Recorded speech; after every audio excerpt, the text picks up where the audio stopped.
Hello everyone. तो कैसे हैं आप लोग। ये वीडियो जो है ये किसी पढ़ाई से रिलेटेड नहीं है, ना किसी मैथ्स के कॉन्सेप्ट से, ना कुछ से।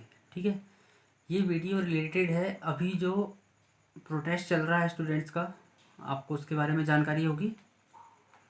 Speak up for SSC railway students, ये हैशटैग जो है अभी ट्रेंडिंग पर है। अगर आप देखें ये इंस्टा में भी चल रहा है, ट्विटर में भी, फेसबुक में भी। तो हम इसके बारे में आज थोड़ी सी इसमें बात करेंगे, और जिन स्टूडेंट्स को इसके बारे में कुछ नहीं मालूम है या उनका इससे कुछ रिलेशन नहीं है, वो भी इस वीडियो को देखें, वो भी बात को समझें, वो भी इस प्रोटेस्ट में शामिल हो और वो भी इस बात को समझें। अगर वो भी बाकियों की मदद करते हैं तो उनको भी आने वाले समय में इसका फ़ायदा होगा। फ़ायदा कैसा? ये जो प्रोटेस्ट है ये किस बारे में है? एसएससी, रेलवे और जो बाकी एग्ज़ाम्स हैं उसके बारे में है। हो क्या रहा है यहाँ पे, एसएससी जो पेपर हमारे, अगर आप गूगल करें इस बारे में तो एसएससी जो है अपने पेपर ले चुकी है, ठीक है, लेकिन कई पेपर से उसके रिज़ल्ट अभी तक घोषित नहीं हुए हैं, अनाउंस नहीं हुए हैं। अगर मान लीजिए टायर 1 का कर दिया है उसने रिजल्ट अनाउंस, तो सेकंड का नहीं हुआ है। अगर सेकंड का हुआ है तो उसके बाद की जो प्रोसेस है वो नहीं हुई है, ठीक है। तो उस बारे में ये प्रोटेस्ट है कि मान लीजिए 2017 2018 का कोई पेपर है, उसका आप पेपर ले रहे हैं तो कितनी जल्दी उसकी प्रोसेस होना चाहिए। अगर 17 से आप काउंट करें तो अभी ये 4 साल होने वाले हैं उसका। तो एक पेपर के लिए 4 साल में यहाँ पे कुछ नहीं हो पा रहा है। रेलवेज एनटीपीसी का पेपर, ग्रुप डी का पेपर स्टूडेंट्स यहाँ पे वेट कर रहे हैं। मैंने भी वो फॉर्म भरा हूँ जैसे, तो उसके करीब 1.5 साल हो चुके हैं फॉर्म फिलअप किए हुए, ठीक है। उसकी फ़ीस भी आपने 500-550 रुपये, और पेपर का ऐड करें तो और ज़्यादा होता है अमाउंट। 1.5 साल से आपने उस पेपर का अमाउंट लेकर गवर्नमेंट ने रखी है, ठीक है। तो प्रोटेस्ट इस बारे में है कि आप इसका एक कारण बताइए। कारण कैसा? कारण तो वो छोटे मोटे बीच में बोलते रहते हैं कि यार इनका पेपर जो करवाते हैं कंपनी वो नहीं मिल रही है, जिसके जो पेपर लेती है, ठीक है। तो अगर पेपर लेने वाली कंपनियां जो है वो आपके पास नहीं है, तैयार नहीं है, तो किस बेसिस पे आपने उसकी फ़ीस जो है लेके रखी है, ठीक है। 1.5 साल हो गया, 1.5 ईयर्स लगभग, और ज़्यादा होने लगे हैं यहाँ पे साल, ठीक है। तो आप इसका एक वैलिड रीज़न बताइए। एनटीपीसी हो गया, रेलवे ग्रुप डी का हो गया। अब इसमें प्रॉब्लम क्या होगी बच्चों के साथ जो भी फॉर्म भर रहे हैं, मान लीजिए मेरे साथ भी, तो एज का इशू होगा यहाँ पे, एज इश्यूज, ठीक है। अब बात सिर्फ यहाँ एसएससी रेलवे की नहीं है, यहाँ पे जो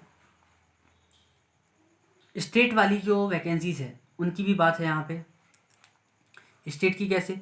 एमपी पुलिस की बात करें हम, एमपी एसआई की बात करें हम, अगर कोई स्टूडेंट है वो वेट करता है 1 से 2 साल, तो उसकी एज का इशू होगा कि नहीं होगा। मान लीजिए कोई वैकेंसी की जो एज है, मैक्सिमम एज 25 साल है, ठीक है। अगर यहाँ पे वो 1.5-2 साल उस चीज़ का वेट कर रहा है तो वो तो 25 आराम से क्रॉस कर जाएगा। ये भी एक उसका मेन इशू है। अगर आप फीस यहाँ पे जमा करके रख रहे हो तो उसका पेपर क्यों नहीं लिया जा रहा? अभी मान सकते हैं कि अभी पेंडेमिक है, तो इसका एक गाइडलाइन आपको इशू करना चाहिए कि इस बारे में क्या हो रहा है बच्चों के लिए। प्रोटेस्ट चल रहा है, ये प्रोटेस्ट अभी हैशटैग आप यूज़ कर सकते हैं, जो इससे रिलेटेड है वो भी, जो स्टूडेंट है वो भी इसका यूज़ कीजिए हैशटैग का, ट्विटर पे, फेसबुक पे, इंस्टाग्राम पे। और जो नहीं है तो उनके लिए भी एक ये सबक है। तो मैं जो बात कर रहा था, जैसे कि speak up for SSC railway student, तो एसएससी के यहाँ पे सीजीएल के रिजल्ट अनाउंस नहीं हुए हैं कई पेपर्स के, ठीक है।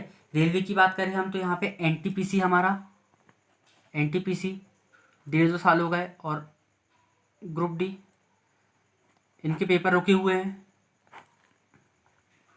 तो कहने का मतलब ये है कि अगर कोई स्टूडेंट फॉर्म भरता है तो उसको कितना वेट करेगा वो, 1.5 से 2 साल। फिर एज का इशू होगा तो वो क्या कर पाएगा। ठीक है, एम्प्लॉयमेंट नाम की चीज़ यहाँ पे क्या रह गई है।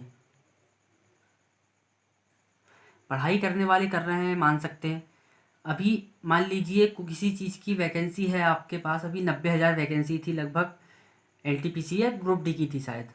ठीक है, अब 1.5 साल उसके हो गए, तो 1.5 साल में कितने लाखों स्टूडेंट्स फिर से की ग्रेजुएट हो चुके हैं, उस चीज़ के लिए एलिजिबल हो चुके हैं। तो अब आप पुराने पेपर्स को करवाएंगे या फिर न्यू वैकेंसी निकालेंगे। और अगर आप न्यू वैकेंसी निकालते हैं तो पुराने वाले के पेपर नहीं हुए हैं, न्यू वैकेंसी फिर पुराने स्टूडेंट फिर से की भरेंगे।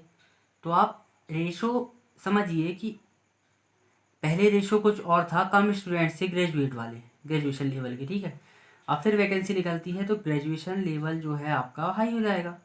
तो रेशो क्या रहेगी कि एक जॉब के लिए यहाँ पे 1 लाख फॉर्म भराएंगे क्या।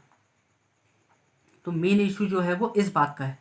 ठीक है, तो ये हमको यहाँ पे ट्रेंडिंग रखना है, hashtag speak up for SSC railways student.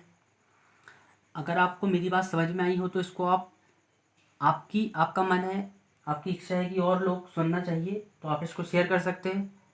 मैंने भी ये वीडियो जो बनाया है ये मोटिवेट होकर बनाया है, मैंने यूट्यूब पे देखा था, जो चैनल्स होते हैं स्टडी चैनल्स, उनका वीडियो सर का।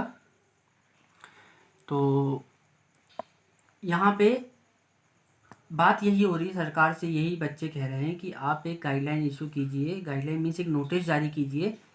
तो आप ये तो बताइए कम से कम कि पेपर कब तक हो सकते हैं, कब तक आप लेंगे, या कैसा क्या सुधार। तो यहाँ पे थोड़ी सी बच्चों को संतुष्टि कम से कम मिलना चाहिए।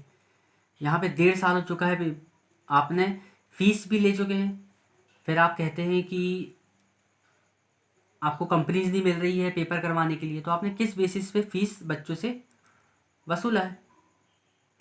अब हम मीडिया की बात करें यहाँ पे, तो मीडिया का क्या ही बोले। अब इसको हम अगर ट्रेंडिंग में लगाएंगे तो हो सकता है कि कुछ मीडिया हमारी बात सुन ले।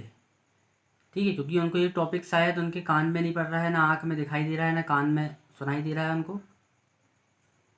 ठीक है, तो आई होप कि आपको ये समझ आया हो कि ये किस मैटर के बारे में है, जो स्टूडेंट्स को नहीं मालूम है कि यार ये चल क्या रहा है हैशटैग।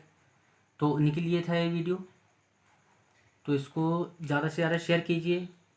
ठीक है, इसके बाद हम अगले वीडियो से रेगुलर करेंगे लेक्चर्स, जो हमारा टॉपिक चल रहे थे टॉपिक वाइज। इंग्लिश के भी मैं कुछ वीडियोस अपलोड करूँगा। Okay, thank you.